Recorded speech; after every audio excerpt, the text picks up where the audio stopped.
नमस्कार, ये आकाशवाणी पटना है। अब आप अभिषेक दास से प्रादेशिक समाचार सुनिए। पहले मुख्य समाचार। मुख्यमंत्री नीतीश कुमार की समृद्धि यात्रा आज से हो रही है शुरू।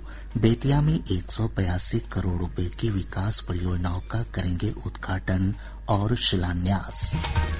प्रदेश में 26 जनवरी से 31 मार्च तक चलेगा भूमि मापी महाअभियान और विवादित जमीन की मापी 7 दिन और विवादित जमीन की मापी 11 दिनों में की जाएगी पूरी। राज्य सरकार ने कहा, राजस्व महाअभियान के दौरान परिमार्जन प्लस के तहत किसानों से संबंधित मामलों को प्राथमिकता के आधार पर निपटाया जाएगा। और प्रधानमंत्री नरेंद्र मोदी आज नई दिल्ली के भारत मंडपम में स्टार्टअप इंडिया पहल के 1 दशक पूरे होने के उपलक्ष्य में आयोजित कार्यक्रम में होंगे शामिल। अब समाचार विस्तार से।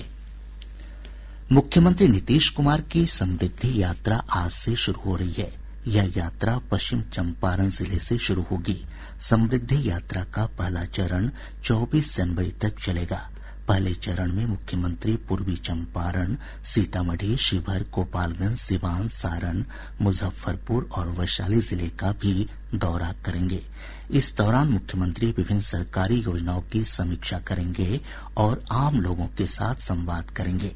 उप मुख्यमंत्री सम्राट चौधरी ने कहा कि इस यात्रा से राज्य के विकास को नई रफ्तार मिलेगी।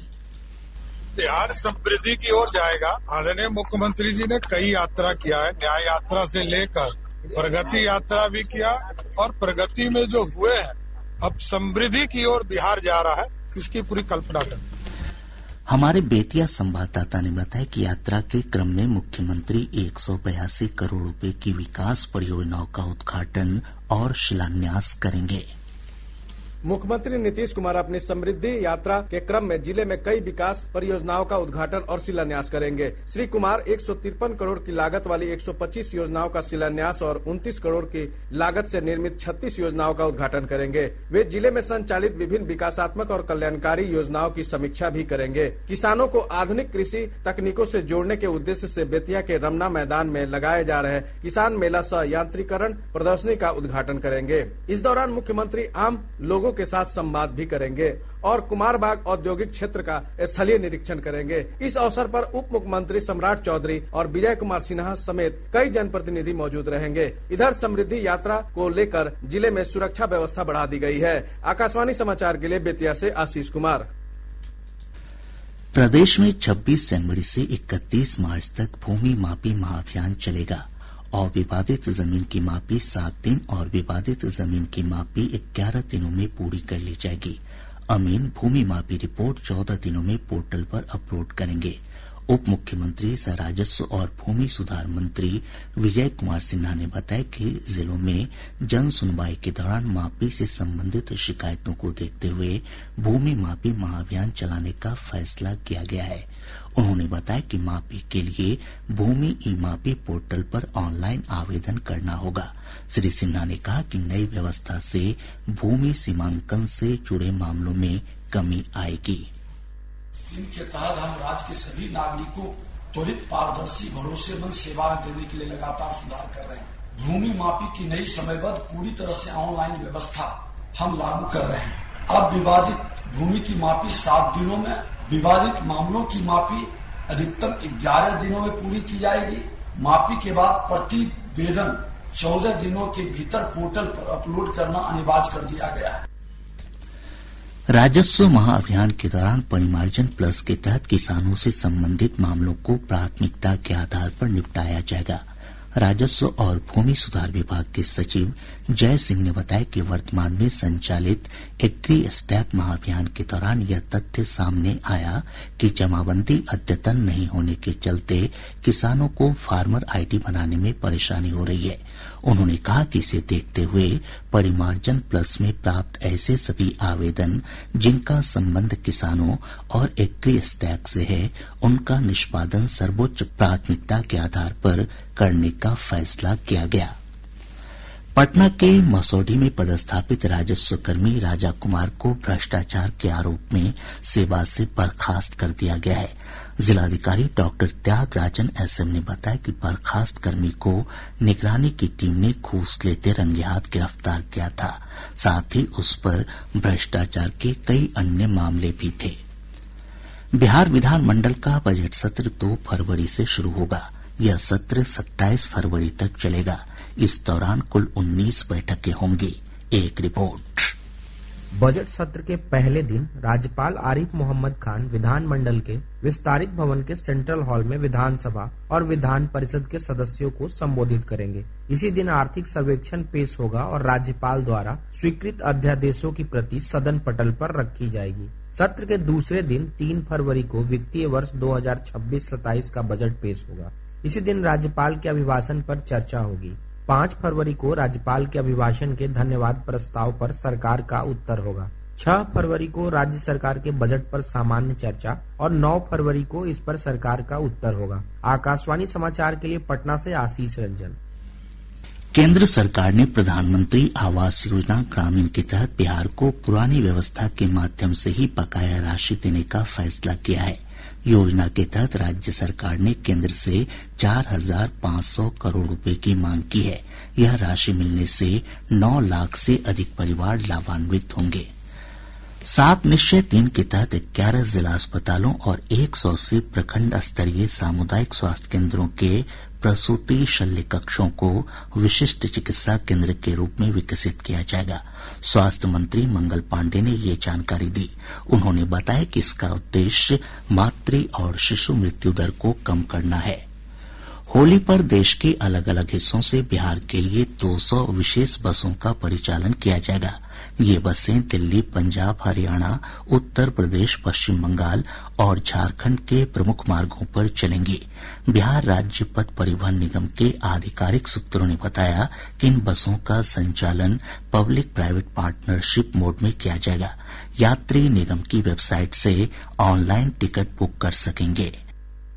प्रादेशिक समाचार आप आकाशवाणी पटना से सुन रहे हैं। ताजा समाचारों के लिए आप हमारे x handle AIR News_ Patna पर जा सकते हैं। प्रधानमंत्री नरेंद्र मोदी आज नई दिल्ली के भारत मंडपम में स्टार्टअप इंडिया पहल के 1 दशक पूरे होने के उपलक्ष्य में आयोजित कार्यक्रम में भाग लेंगे। कार्यक्रम के दौरान प्रधानमंत्री भारत के जीवंत स्टार्टअप इकोसिस्टम के सदस्यों के साथ बातचीत करेंगे। इस अवसर पर स्टार्टअप प्रतिनिधि अपने उद्यमशीलता के सफर से जुड़े अनुभव भी साझा करेंगे। एक रिपोर्ट। स्टार्टअप इंडिया की शुरुआत आज ही के दिन वर्ष 2016 में प्रधानमंत्री नरेंद्र मोदी द्वारा की गई थी, जिसका उद्देश्य नवाचार को प्रोत्साहित करना, उद्यमिता को बढ़ावा देना और निवेश आधारित विकास को सक्षम बनाना था। पिछले 1 दशक में स्टार्टअप इंडिया भारत की आर्थिक और नवाचार संरचना का एक महत्वपूर्ण स्तंभ बनकर उभरा है। इस अवधि के दौरान भारत के स्टार्टअप इकोसिस्टम में अभूतपूर्व विस्तार देखने को मिला है, जिसमें देश भर में 2 लाख से अधिक स्टार्टअप्स को मान्यता दी जा चुकी है। भारत 2030 तक $7.3 ट्रिलियन की अर्थव्यवस्था बनने और विकसित भारत 2047 के व्यापक दृष्टिकोण की ओर अग्रसर है। वे न केवल आर्थिक वृद्धि के उत्प्रेरक के रूप में कार्य करेंगे, बल्कि भारत के भविष्य तैयार नवाचार आधारित आर्थिक मॉडल के स्थायी प्रतीक भी होंगे। दीपेंद्र कुमार के साथ सकलैन अख्तर, आकाशवाणी समाचार, दिल्ली। प्रधानमंत्री नरेंद्र मोदी कल पश्चिम बंगाल के हावड़ा और असम के कामाख्या को जोड़ने वाली देश की पहली स्लीपर वंदे भारत एक्सप्रेस सहित कई नई रेलगाड़ियों को झंडी दिखाकर रवाना करेंगे।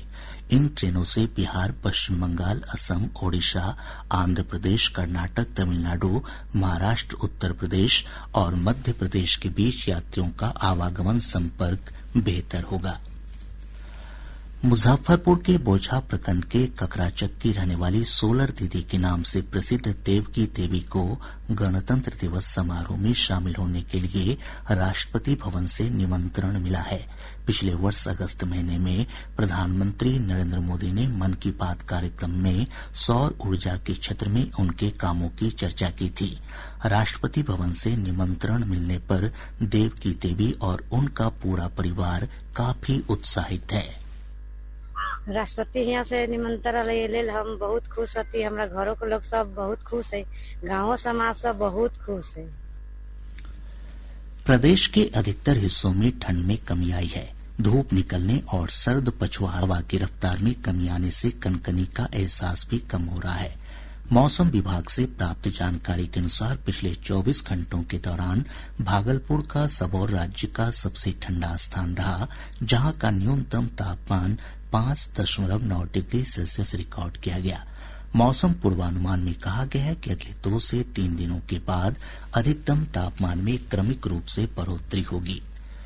कर्नाटक के मैसूर जिले के हुनासुर में एक आभूषण दुकान से 10 करोड़ रुपए मूल्य के सोना लूट के मामले में पुलिस ने नौगछिया और दरभंगा से 2 आरोपियों को गिरफ्तार किया है। वहीं राजस्थान के जयपुर के बजाज नगर में एक व्यापारी के घर से 52 लाख रुपए से अधिक चोरी के मामले में राजस्थान पुलिस ने बांका जिले के बेलहर से आरोपी को गिरफ्तार कर लिया है। उसके पास से चोरी के रुपए भी बरामद कर लिए गए हैं। गया जी में 2 कारोबारियों से 2 करोड़ रुपए से अधिक की राशि की साइबर ठगी का मामला सामने आया है। इस संबंध में दोनों व्यापारियों ने साइबर थाने में प्राथमिकी दर्ज करवाई है। मुजफ्फरपुर जंक्शन पर कर्मभूमि एक्सप्रेस में आरपीएफ ने छापेमारी कर 19 किशोरों को मुक्त कराया है। इस मामले में 6 मानव तस्करों की गिरफ्तारी हुई है। समस्तीपुर जिले के ताजपुर से चोरी के शक में हिरासत में लिए गए एक युवक को बेरहमी से पीटने के आरोप में थानाध्यक्ष, आईओ और एक सिपाही को निलंबित कर दिया गया है। सुपौल जिले के प्रतापगंज थाना क्षेत्र के श्रीपुर पंचायत में छापेमारी करने पहुंची उत्पाद विभाग की टीम पर स्थानीय लोगों ने हमला कर दिया। इस हमले में एक महिला एएसआई गंभीर रूप से घायल हो गयी। इस मामले में 16 नामजद सहित 1 दर्जन अज्ञात लोगों के खिलाफ प्राथमिकी दर्ज कराई गई है। एनआईए ने प्रतिबंधित सीपीआई माओवादी के सदस्य चंदन कुमार को मुंबई से गिरफ्तार कर लिया है। गिरफ्तार नक्सली जहानाबाद जिले का रहने वाला है। आरा की मोनी चौधरी ने अफ्रीका की सबसे ऊंची पर्वत चोटी माउंट किलिमंजारो को फतह कर लिया है। इससे पहले भी मोनी ने कई पर्वतारोहण और ट्रैकिंग अभियानों को पूरा किया है। तमिलनाडु में आयोजित all India university ball badminton प्रतियोगिता में तिलका मांझी विश्वविद्यालय भागलपुर का शानदार प्रदर्शन जारी है। कल खेले गए लीग मुकाबले में विश्वविद्यालय की टीम ने मणिपुर विश्वविद्यालय की टीम को पराजित किया। अब पटना से प्रकाशित प्रमुख समाचार पत्रों की सुर्खियां। आज के सभी समाचार पत्रों ने अलग अलग खबरों को प्रमुखता से प्रकाशित किया है। हिन्दुस्तान की सुर्खी है, राज्य में 26 से भूमि मापी महाअभियान चलेगा। प्रभात खबर ने लिखा है, सीएम आज से समृद्धि यात्रा पर, बेतिया से शुरुआत, देंगे 182 करोड़ की सौगात। दैनिक जागरण ने अपनी विशेष रिपोर्ट में लिखा है, बिहार से पेट्रोलियम उत्पादों का सर्वाधिक निर्यात, मांस और मक्के की भी विदेशों में मांग। दैनिक भास्कर ने लिखा है, बिहार में उद्योगपतियों के लिए सिंगल विंडो व्यवस्था। राष्ट्रीय सागर के शब्द हैं, यूपीआई से वैक्सीन तक भारत की मजबूत मौजूदगी, पीएम मोदी। आज अखबार की सुर्खी है, मध्याह्न भोजन का पायलट प्रोजेक्ट बंद। और अब अंत में मुख्य समाचार एक बार फिर। मुख्यमंत्री नीतीश कुमार की समृद्धि यात्रा आज से हो रही है शुरू। बेतिया में 182 करोड़ रुपए की विकास परियोजनाओं का करेंगे उद्घाटन और शिलान्यास। प्रदेश में 26 जनवरी से 31 मार्च तक चलेगा भूमि मापी महाअभियान। और विवादित जमीन की मापी 7 दिन और विवादित जमीन की मापी 11 दिनों में की जाएगी पूरी। राज्य सरकार ने कहा, राजस्व महाअभियान के दौरान परिमार्जन प्लस के तहत किसानों से संबंधित मामलों को प्राथमिकता के आधार पर निपटाया जाएगा। और प्रधानमंत्री नरेंद्र मोदी आज नई दिल्ली के भारत मंडपम में स्टार्टअप इंडिया पहल के 1 दशक पूरे होने के उपलक्ष्य में आयोजित कार्यक्रम में होंगे शामिल।